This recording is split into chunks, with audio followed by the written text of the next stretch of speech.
Hello there and welcome. It's Bob Proctor back again. Now, you know, in the last video that we made here together, I went through how the conscious mind works, how the subconscious, and how the body is an expression of the mind. And as you go through that, if you go through it a few times, you're going to see, yeah, that's exactly what happens. Now, I want you to think of this for a moment. When you impress an idea upon your subconscious mind, that alters the vibration of this instrument we call our body. See, our body is a molecular structure. Really what it is. It's a mass of energy in a very high speed of vibration. Now, we invented a word to describe our conscious awareness of vibration, and that word is feeling. If you ask a person, how are you today? They'll say, well, I'm feeling fine, or I don't feel that good, I feel great. You never hear a person say, oh, I'm consciously aware of being emotionally involved with a negative idea, so therefore I've moved into a negative vibration. But that's exactly what happens. So, you see, as we start to understand this, and we become aware that we're not feeling too good, we can change it. Now, it takes a little training, but you can do it. We are really in charge of how we feel. Now, we let other people upset us, but we don't have to let other people upset us. We don't need to react to them. We can respond. We can listen to what they're saying, and they say, well, you're entitled to your opinion, but that's just not what I'm like. And we can hold our own idea of ourselves. You see, it's important that we grasp how the mind works and that we understand the relationship of the body to the mind and the mind to the body. Now, it's our results that we want to change. Now, our results could be in our physical body. It may want to be, you may want to cast off a few pounds. You may want to put on a couple of pounds. You may want to have a little higher energy. See, all the energy there ever was or ever will be is 100% evenly present in all places at the same time. Everything's energy. You'll hear people say, where does he get all the energy? Where does she get all the... Nobody gets energy. Everybody releases energy. Desire is the triggering mechanism that lets the energy flow. Now, let's go back and have a quick review. Here you've got the little stick person here. There you've got the conscious mind, and remember, you have the sensory factors hooked up to the conscious mind. And then you have the subconscious mind, and then you have the body. Now, the conscious mind has the ability to choose thoughts. Those thoughts turn into pictures. We turn the pictures over to the subconscious mind, and then the subconscious mind expresses the action, all right? Now, what is the problem? Remember, we said the subconscious mind had no ability to reject. We said the subconscious mind cannot differentiate between what's real and what's imagined. How did we arrive on the scene? I'll tell you. When you arrived on the scene, you did not have any conscious faculties developed. The sensory factors weren't even developed. This is how you arrived. That's called the little life. That's the baby. No conscious mind. So there's the subconscious mind. It's wide open. You can put anything in it. You see, your subconscious mind is programmed genetically. That's why we look like our relatives. It's built right into the genes at birth. But then we're programmed environmentally. Carl Mendinger from the Mendinger Foundation in Topeka one time said, environment is more important than heredity. Why do you think you speak the language you speak? You speak that language because you were surrounded by people that speak that language in your little life. And the language just went right into the subconscious mind. If you grew up in a home that was bilingual, you learned both languages.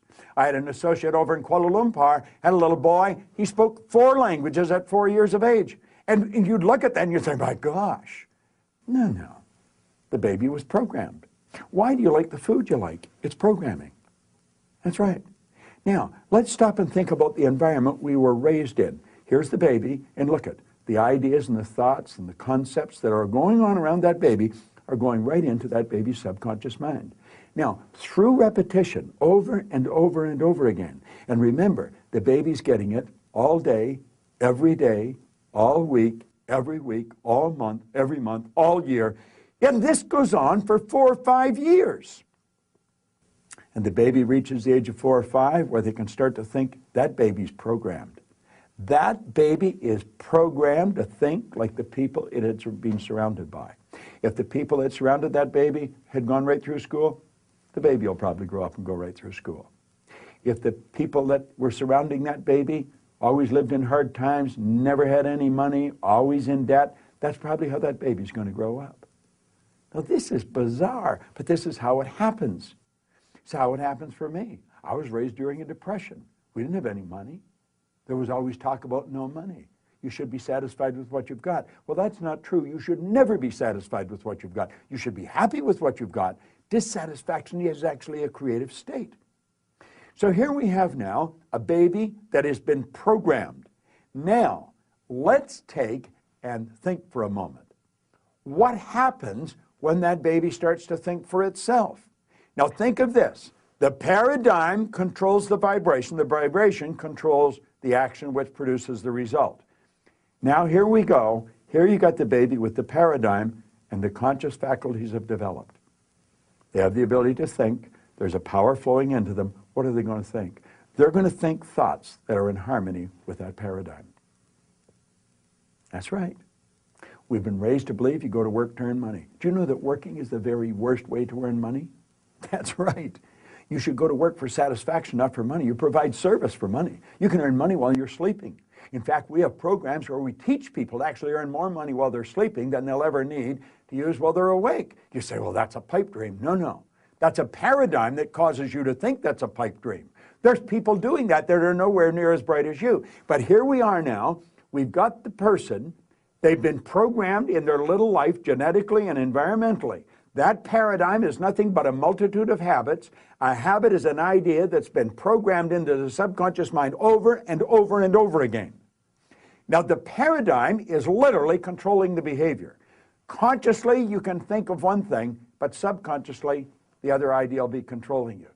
See, we can sit down and we can read these self-help books, we can listen to the recordings, we say, yeah, well, I can do that, that makes sense, that's logical.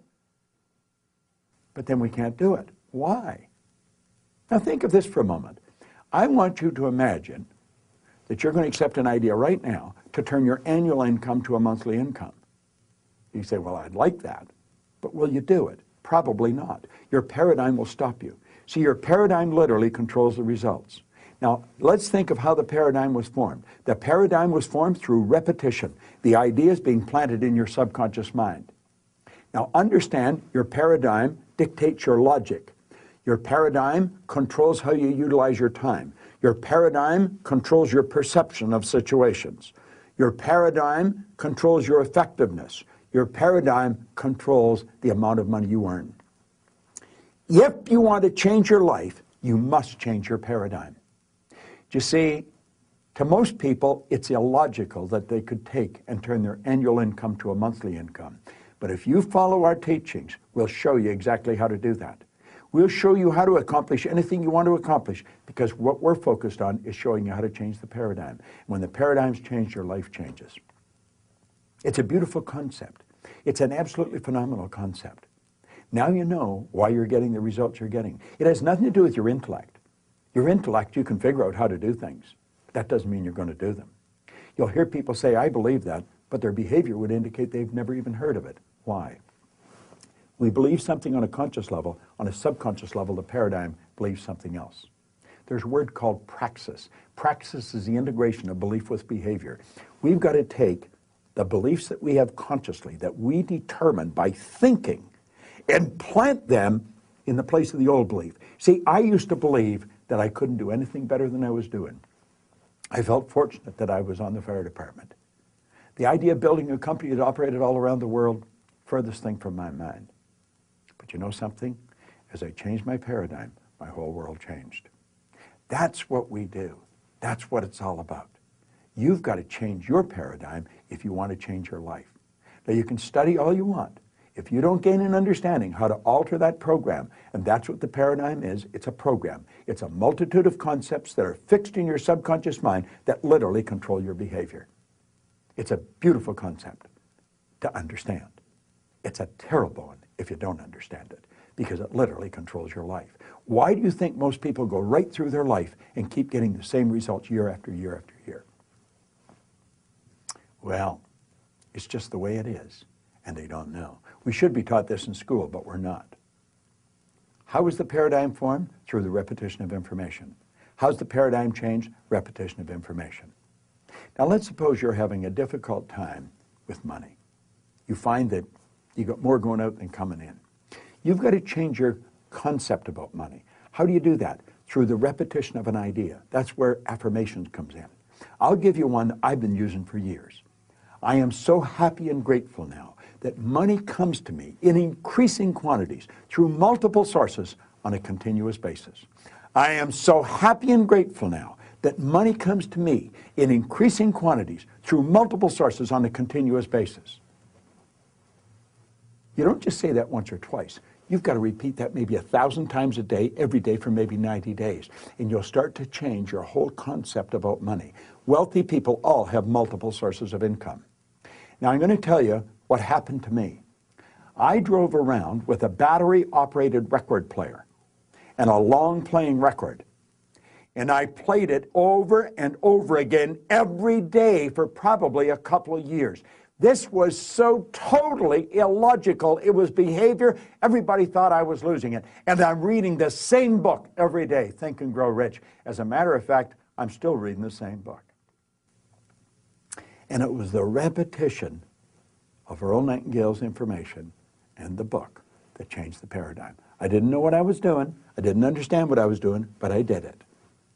Do you know, I had a man come up to me in the Waldorf Hotel in New York, the Waldorf Astoria, at the end of a 3-day program, and he said, "Bob, I really want to thank you for what you've just given to me." He said, "For the first time in my life, I've understood how I accomplished what I did." I said, "What did you do?" He said, "I won the gold medal in the decathlon in the Olympics in Melbourne, Australia in 1957. That's right. Milt Campbell. And he said, "I never understood how I did it." He said, "The next time you run a seminar, I want to bring my boys." And he did. Milt and I became great friends. In fact, Milt has a key to our house. He can come stay there anytime he wants. I live in Toronto. He's in New Jersey. But here was the top athlete in the world, a very best athlete in the world. He didn't understand how he got there. Most people that are very accomplished cannot tell you why they are. That's why they are. They've rewritten the program. They changed the paradigm. They might not have understood how they did it, but they did it.